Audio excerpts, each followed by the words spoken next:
What's up everyone, back for another beer review, and today is another installment of Macro Monday here on the channel where I review a beer from a macro brewery or a macro-esque beer from a craft brewery. And the beer I'm reviewing today comes from the Margaritaville Brewing Company, and they're out of St. Louis, Missouri, and this is their Landshark Lager. So they're calling this one an island style lager that comes in at 4.6% alcohol by volume, 15 IBUs at the time of review.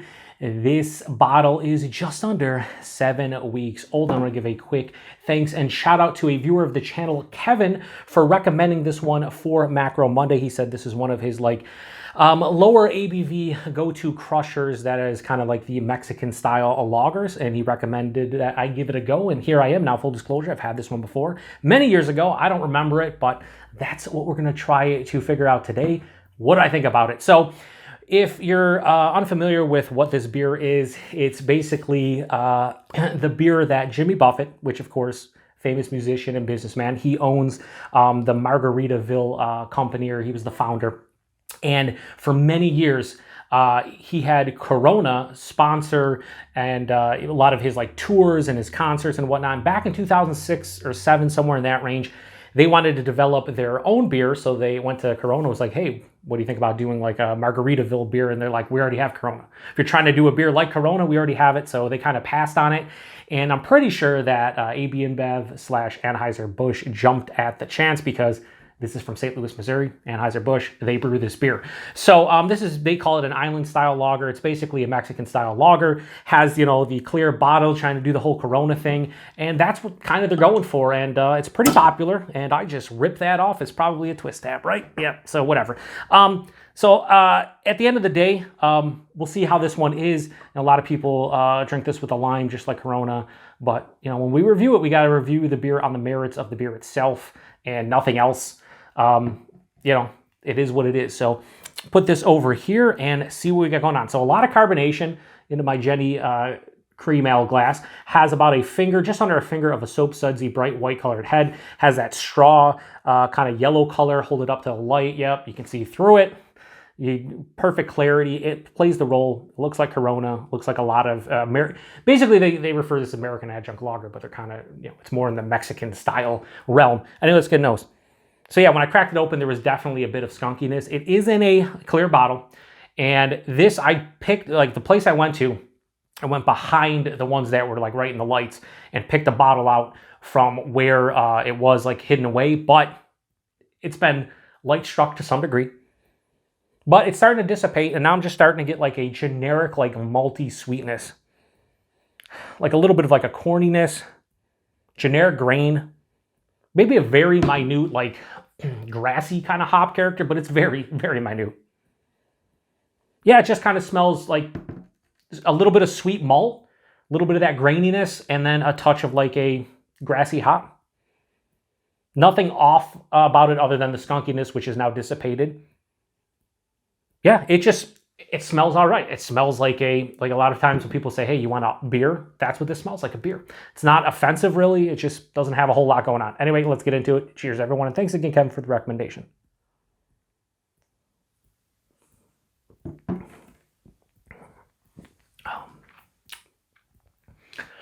You know what this reminds me of doing these Macro Mondays and whatever. I think I've done 6 or 7 of them now. This is very reminiscent of Busch, just the regular Busch beer. What I mean by that, there's not a whole lot going on here. There is, after that first sip, nothing offensive about this. It doesn't have any kind of skunkiness. That was when I first opened it up in the first couple whiffs. It's just, there's a little bit of a malt sweetness going on. It's a little bit to the sweeter side of things, but there's just not a ton of flavor. It's kind of like a very slightly flavored carbonated water. One more sip. Body in this isn't super light. This is higher side of light, lower side of medium. A little bit bigger than I anticipate for 4.6. The mouthfeel, it's crisp, it's clean, it's super refreshing. It's exactly what you want out of a beer like this. It's moderately carbonated, effervescent on the palate. The taste, again, I'm not going to sit here and waste a lot of time on the taste. Forefront, I get this generic malt sweetness, a little bit of a graininess from the malt, maybe a touch of a corn. Very slight though, not a lot of corn character in this one. As it passes through, the beer starts to dry out a little bit on the back of the palate. This finishes semi-dry. Really no bitterness to speak of. Maybe a very mild one. If you don't drink beer, you might think this is a little bit bitter, but it really isn't if you are a beer drinker.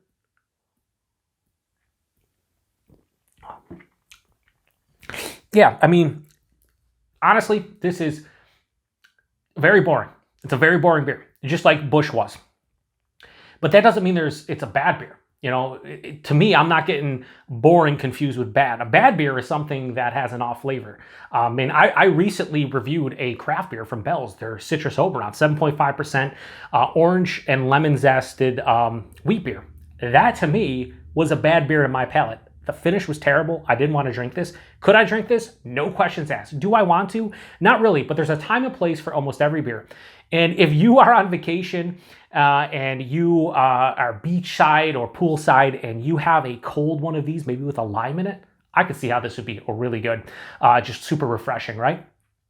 But at the end of the day, drinking it like this and sitting down and dissecting the beer and reviewing it and trying to figure out what you're tasting, it just doesn't have a lot going on. But I think that's kind of the market for a beer like this in Corona and a lot of these Mexican-style lagers. It's more the atmosphere that you're drinking the beers in or the situation you're in as opposed to the actual beer. And beer always tastes better when the situation or the atmosphere is fantastic. It always makes it taste a little bit better. But in all honesty, there's absolutely nothing wrong with this one. I don't love it. I think I like it a little bit more than Busch. I don't remember what I rated Busch. I think I gave Busch like a 4.2 or a 3.2 out of 5. Might have been a little bit generous, but I think I like this a little bit more than Busch. I think the difference though is this: if we were to take price point in consideration, then I'd probably rather have Busch if I'm going to buy like a case of it. This is going to be more expensive, but I rate based on what's in my glass and not all the surrounding factors. So, Landshark Lager, an island style lager from Margaritaville, aka Anheuser-Busch. I'm going to give this a high 3 to 5. I'm going to go we'll go 3.3 out of 5. I think that's, we'll go 3.35, almost in the low 3.5. I mean, take my ratings with a grain of salt. I hope you do every single time you watch a review. Or if this is the first time you're happening upon my channel, always try the beer yourself. Don't rely on what I'm saying in terms of ratings. Ratings only matter to the person that's rating them. But I will say that I am happy with this one, that it is very inoffensive and easy to put down, and I could easily drink multiple bottles of that and not, be angry about it. I think it'd be fine. So price point availability in my neck of the woods for a 6-pack, this was $10.99. I know they come in the 4-pack of 16-ounce cans. That's probably in like the $8-9 range, maybe $10 range. I don't know what a case of this is, but if I'd guess, it's probably like $18 to $20. It's, similarly priced to your Coronas of the world, your Modelos and things of that nature. So, yeah, I mean, if you want to grab this, you're not going to break the bank, but it's definitely more expensive than the aforementioned Busch, or say if you wanted to go buy like a Coors Light or a Miller Lite or something, like it definitely more expensive than that. And availability, I don't know with Margaritaville, considering they are brewed by Anheuser-Busch, I would assume that they get pretty good distribution around the US. And yeah, I would recommend this if you've never had it before, give it a go. If you can buy a single bottle like I just did, do it. I didn't want to buy an entire 6-pack because I don't really drink entire 6-packs of regular macro beers too often. If I'm going to do that, it's usually like Genesee Cream Ale. But at the end of the day, it's fine for what it is. So if you've had this one before, post in the comment section. Let me know what you think about it. Like I said, I gave this a 3.35 out of 5. That would make it a beer that I would drink again, but it's not one that I would seek out myself. But if I was at a barbecue or like somewhere that had this on tap and there wasn't many better options, I would happily drink this and not be angry about it. So anyway, appreciate Kevin recommending this one. I did pick up a bottle of Bohemia. So when I did the Modelo Especial review, like 6 or 7 of you were like, Bohemia is my favorite Mexican style lager or Mexican style Pilsner. And I was like, I never had it before. I don't even know if we can get it around here. I did find it. Found it. I bought a bottle of it. So in 3 weeks, I'm going to review that for the next installment of Macro Monday. Cut on this like Mexican style lager kick. I don't know. Maybe we'll review a couple more before the end of summer. Maybe we'll bust out some Tecate or Pacifico or something. I don't know. We'll see. Anyway, appreciate everybody stopping by for another beer review here on the Beer Patrol. 4.6%. You can't taste it. And I usually don't with all of these low ABV lagers. And that's the way it should be. To the next one. Cheers.